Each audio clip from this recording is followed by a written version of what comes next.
Участники: Алексей, Илья. Илья был мертв, выполняя задание. Отряд: сам. Участники: Олег, Данил. Были мертвы, выполняя задание.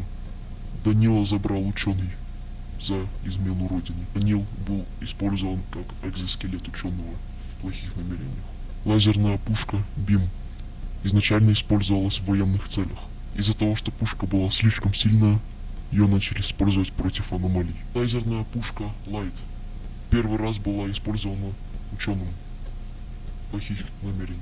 Должна была использоваться для военных целей, но ученый использовал, чтобы уничтожить все. Экзоскелет, нет названия, состоит из маленького куска черной материи, использован ученым.